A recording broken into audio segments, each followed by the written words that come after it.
Good evening, everyone. Thank you.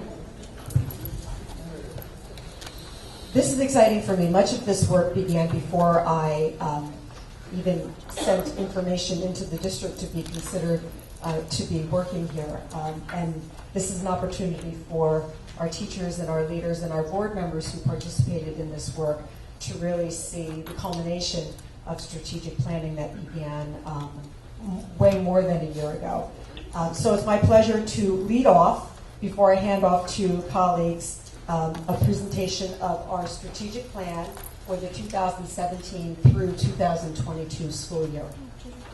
Just to recap the process, the board enlisted the assistance and the guidance of Dr. Judith Wilson.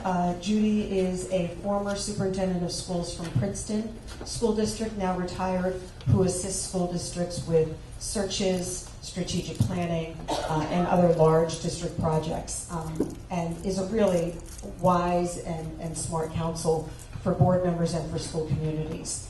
Judy worked with the board last year to conduct a needs assessment within the community, and then with the board and with members of the community, review that data to identify strengths and needs, establish goals, to review those goals with key stakeholders. You'll hear about that through the work of our committee chairpeople. And then finally, to assist us in presenting the strategic plan to the board and to our community this evening. At the very beginning of the process, there was a core team of 24 members representing students, parents, faculty, paraprofessionals, administrators, and board members that were tapped by Dr. Seitz at the time to participate in a 2-day planning and goal-setting process. And so this is the group of folks who participated in that. At that point, it was an opportunity to really talk about what they were most proud of in the school community, what elements they wanted to make sure that they maintained and honored, and then where the new learning and where the new opportunities could come in. There was a survey of staff, parents, students, and community members. Some of it done electronically, some of it done through community open forums, and you'll see the response rate for the various constituent groups that were surveyed.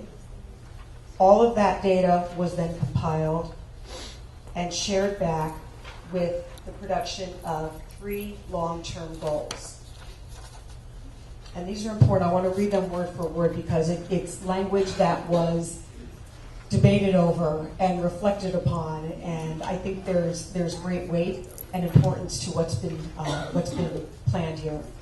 The first strategic planning goal: our district will create an innovative and rigorous educational experience in a borderless learning community that produces creative students who are problem solvers and self-directed individuals.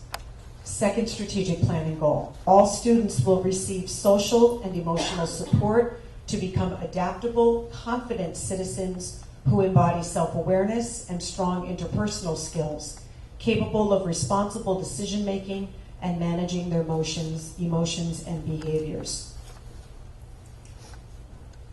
The committee that worked on that goal was led by Dr. Mulrooney and Mrs. Neal, and they'll be speaking about specific objectives within there. And finally, strategic planning goal number 3, our community of adult learners will be fully engaged in professional growth experiences which enable them to continuously hone their craft and maximize student achievement. This goal was led by Ms. Martino Finnegan and Mr. Haynes, and they will articulate further about specific objectives within that goal. This was a really exciting and engaging experience, and I'm very honored to be able to present, but it's not on my shoulders. We had a wonderful committee of 14 members, and some of them are here. And if you're here and you're on this committee, could you please stand? And thank you so much. Thank you. They contributed a great deal to this goal. And I'm just going to share with you quickly the strategies that we had to implement. There are 3 strategies there. And the first one was to implement rigorous changes in our program, assessment, curriculum, and instruction to empower learners to assume roles in their communities, to face and engage in global challenges, to produce creative students who are problem solvers and self-directed learners. There's a lot of words there. There's also a lot of words in our goal, and that was one of the first things we did. What's innovative? What's rigorous? What's borderless? And we spent quite a bit of time on that, but we felt that it allowed us to then come to some strategies. So for the first strategy there, we have several things that the board members now have, but I just want to highlight a few. We wanted to see standing committees for curriculum be formed for course development, and I'm happy to say that has begun. We wanted to have the district engage in problem-based learning and inquiry, and there's a lot of research that shows that there's problem-based learning is an effective and enjoyable way to learn, and it develops deeper learning competencies.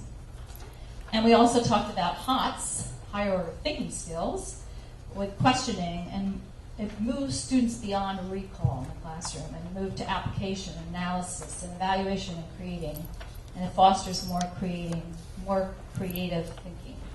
For our strategy 2, we wanted to develop learning commons throughout the district, in every school, flexible, collaborative spaces that produce creativity, support the community, and like I said, in every K-12 school. And we would like to see our district move straight to the heart of using innovations such as maker spaces, blended learning, and meta-credentials. And our third one, develop a mindset approach to learning in all classrooms. There's a lot of research right now on growth mindsets. And the committee felt that that would be a way to move our students to more rigorous and innovative learning. Growth mindset for students and teachers. It fosters a belief that intelligence can be developed, not born with a math brain. We can learn to have a math brain, but we develop it. The mindset cultivates a healthier attitude toward practice and learning, a hunger for feedback, a greater ability to deal with setbacks, and contributes to a significantly better understanding over time. We would share research with our entire school district and parents on growth mindset and standards for a 21st century learner, and there are some schools that have risen to become globally recognized models for innovative research or innovative practices. We would educate our students on growth mindset and change their focus from a grade to an emphasis on learning and understanding. And we would have a lot of teacher training, professional learning, and with students and teachers and administrators, or what growth mindset is, how and why we should use it, and what we can do to develop it in our district. Thank you very much. Good evening. Dennis and I are very excited to be the chaperones.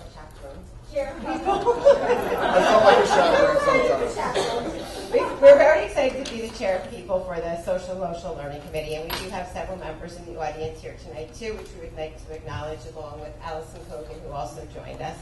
Our committee was fabulous. You put in a lot of hard work, a lot of insight, a lot of research and things to really move things forward. So we were very pleased to work with you and grateful for all the hard work that you have put forth.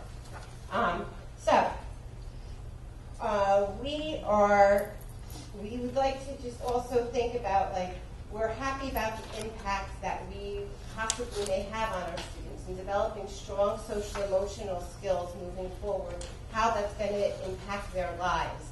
And not only at a classroom level, but moving forward, paving the way for them in the future to be successful in a work environment, in their interpersonal relationships, as in the world at large. So this is exciting stuff, and we're all happy to be a part of that. So as we worked in the committee and looked at how we were going to address this, we started off with our frame of questions and narrowed it down to these areas that we put into our plan. At the institutional level, we want to make sure that we had a framework to operate out of. So we looked at the Capsule Model and adopted that. And it's interesting because as we did that, when we looked at our statement that we were going off of, a lot of the stuff in the Capsule Model is similar to that. So we're like geniuses on the strategic planning committee to have that in mind. The Capsule, for those of you who are not familiar, is a collaborative of academic, social, emotional learning, and they are looked to as a standard for developing policy, district practices. They do research on different social emotional learning programs. So we adopted that framework, and that has 5 core competencies. And those competencies are self-awareness, developing our children to have the ability to understand their emotions, to identify their emotions, and then that leads into the second one, which is self-management, having them be able to self-regulate their behavior and emotions, and then social awareness, playing nice in the sandbox with others, developing empathy, relationship skills, getting along with others, working in teams, and the last one is responsible decision making. And we hope, of course, to develop that skill in our children so that they can contemplate the decisions they're making and make a good choice. So that was one of the things that we looked at, was adopting that framework before we moved forward. Using that, we were going research and are looking at, and Dennis will talk a little bit more about that, a research-based SEL programs that provide direct instruction to our children to help move this mission forward, establish some unity throughout our district, and hopefully have that in place, that a good, solid program. That being said, we also embedded into our plan that we want to make sure that we're constantly evaluating our practices. As we move forward, are we being effective? Are we collecting data and monitoring what's happening and making changes as necessary? Also of consideration is, how are we going to fit this into our school day? Academics are, of course, extremely important, and we want to make sure that we have time embedded for this as well. So, some master schedule considerations moving forward to fit this in. So after we looked at the institutional norms, we looked at, what areas do we want to focus on in moving forward. So we looked at staff members, students, and parents. I'm going to speak to staff members, and Dennis will speak about the students and parents. Before I do, I think these 3 components really go well together and, interweaved and embedded together, and it goes back to what some of the people were saying, having everybody work together has somewhat of like a synergistic effect. We kind of will all elevate each other. We will all be together, working together to create a cohesive program for everyone. So on the level of staff members, we want to make sure that the way, I always think when you're on an airplane and they say, put your oxygen mask on first and then give it to your child. Similar, we want to provide our teachers that support so that they're able to help the children within their classrooms. So looking at that, we want to make sure that they have learning opportunities, professional development, in order to be able to instill these skills and competencies within our students. Besides professional learning opportunities, we want to make sure that staff has opportunities to share the practices. Besides a program, lots of staff are shining and coming up with these great, wonderful ideas. So we want to create an online learning community where they can share those with each other.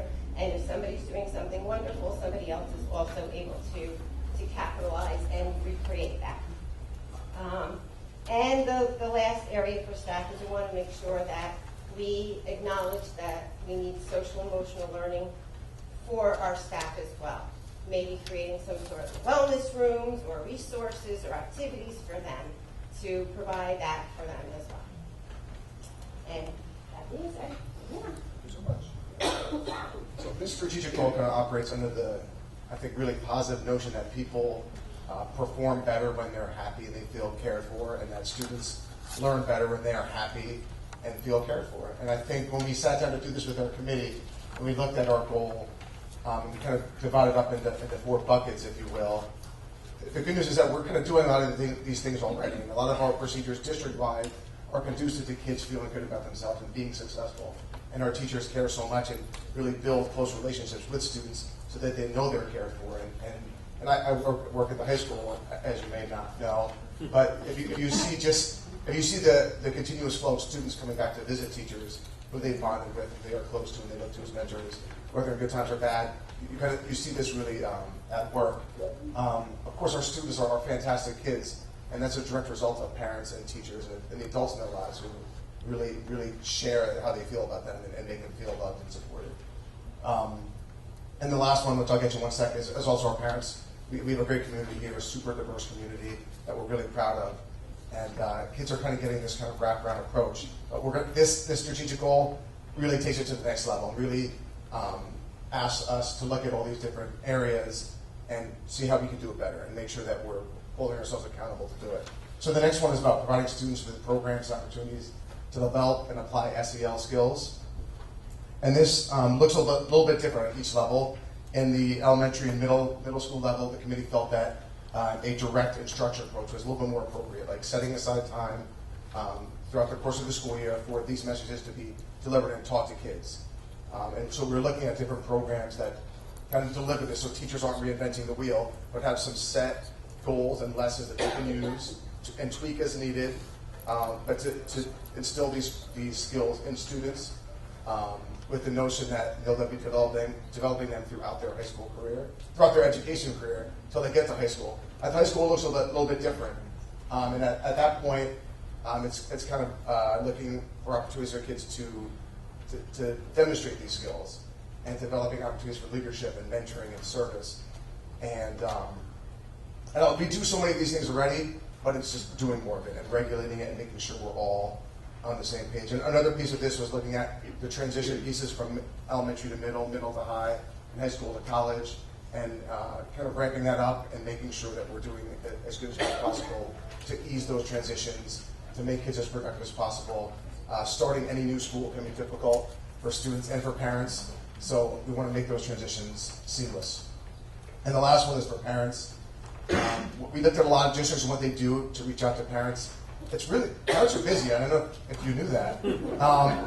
And so we were trying to find ways to communicate with parents and get them involved as best we can, knowing that they're incredibly busy. For example, I mean, there was something in my daughter's district tonight that my wife and I were excited to go to.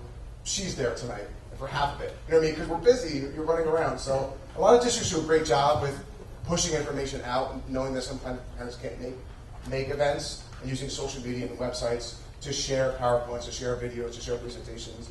That's something we really want to establish. For lack of a better term, we want something along the lines of a parent university, which we think would be helpful. We want to bring in experts and pick their brains to talk about issues that are facing students of all ages, be it stress, anxiety, peer pressure, bullying, drugs, alcohol, and really educate parents so that we can kind of collectively help our students be successful and be safe. And finally, look for opportunities for parents to get involved in school and to help develop these skills even more through a partnership with educators. All right, I'll pass it on to the next strategic goal. Come on up, guys. Good evening, everyone.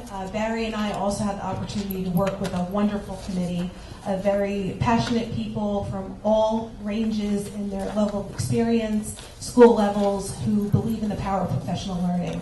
And we feel very strongly about this. We have a wonderful district here in Parsippany. I've been here for 20 years. I wouldn't have stuck around if we weren't such a great place. And in order to continue the innovation and the excitement that happens every day here, we really need professional learning to provide all of us with the tools and resources we need to do the best for our kids. And our committee, a great deal of our conversations focused on our foundational beliefs about what we believe professional learning should be, could be. And I just wanted to share a few of them with you.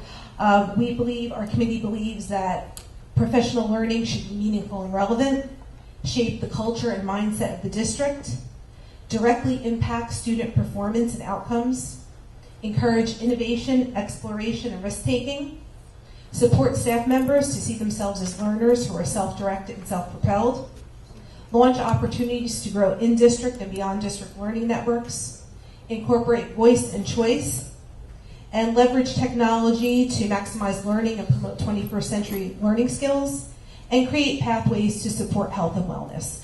So all the work we did on these three specific sub-goals were connected to those foundational beliefs, and we drew connections between everything we came up with these beliefs. So looking at the first, develop a professional learning framework to provide learning opportunities and establish priorities for continued improvement and growth. I'm just going to highlight some of the of our activities, some of the goals and work here. The first thing that we've done as a committee and will continue to do is examine our existing framework, our existing protocols. How do we provide PD, professional learning, in our district? What's working, what's not working? So we can look at things that are working well, we want to continue, and also look for ways to revamp and renew and bring in new ideas. We've looked at models from other school districts, both in New Jersey and across the country, to see what strategies, what frameworks do they have, what methodologies that we can bring in place into Parsippany. From that, building a framework of professional learning aligned to our district goals, which is very, very important. Within that framework, develop tools and procedures to evaluate success.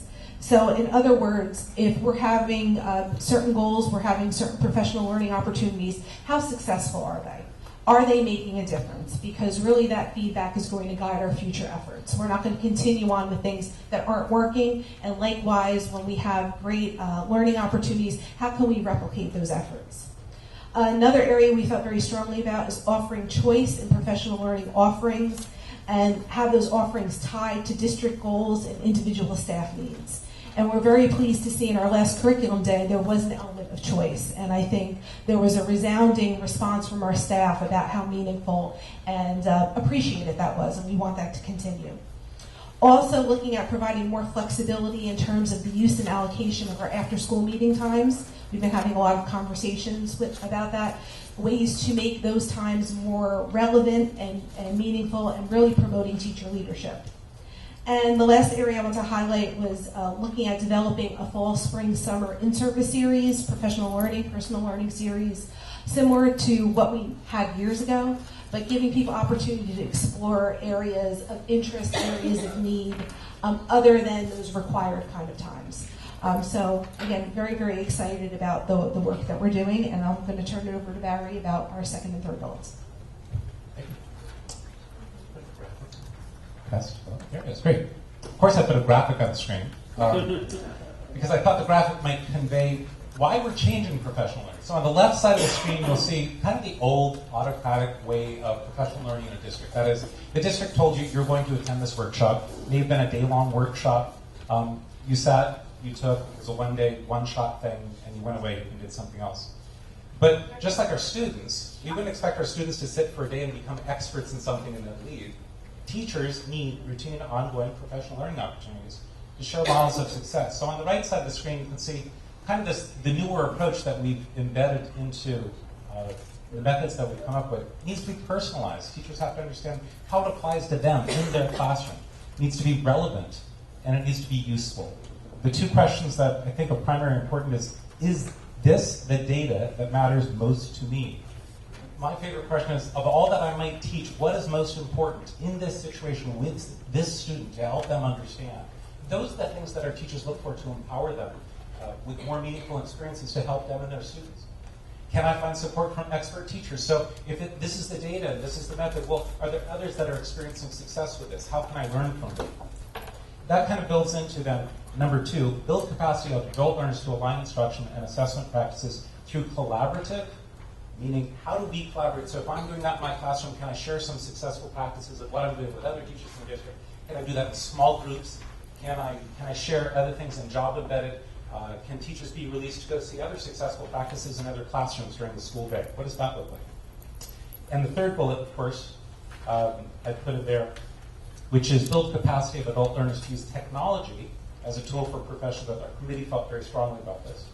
So as an example, if I wanted to take my students on a richer understanding of a UNESCO World Heritage Site, the Great Barrier Reef, we could take the Google Expeditions where they could put on virtual goggles, they could actually go swim in the Great Barrier Reef, or they could either do a virtual reality tour even on Chromebooks, just to get a better sense of what that's like and what that means to our world heritage. Social studies, geography, biology, there's so many things that we can explore using technology. So 21st century learning skills include 21st critical thinking and problem solving, communication, collaboration, and creativity and innovation. And those were some of the examples I just gave. So I just wanted to wrap up with 2 pieces, sort of what are we doing now and where do we go from here. While it is February and we're now just seeing the formal presentation of strategic plan goals and objectives, I do want just to let everyone know that really back in August and September, some of the planning and implementation was already beginning. Each of our school principals was asked in designing their professional goals for this year to make sure that one of the goals related back to one of our strategic planning goals. And so as a result of that, principals and supervisors have been working to enhance our Google Classroom training for teachers so that they can allow for blended learning opportunities with students. We've had increased opportunities for Chromebook use and iPad use even in our elementary schools. Professional development for the adult learners has included a good deal more choice and relevance to district goals. The day that we're planning for our March 12th in service, I think, takes that even further with fewer mandatory training requirements for our teachers and paraprofessionals. There is increased teacher leadership in professional development, and I know our board members know that in looking at the workshops that are being offered, a good many of them are presented by our own teacher experts, and that matters a great deal to me as we build teachers' capacity in that area. We have an expanded focus, not just district-wide, but also especially in our elementary schools on culture and climate, and this is related to something Dr. Mulroney and Ms. Neal referenced, that we're beginning to review programs that might be appropriate at different levels of development for children. One of the programs that we hear about often at the elementary level is something called Responsive Classroom.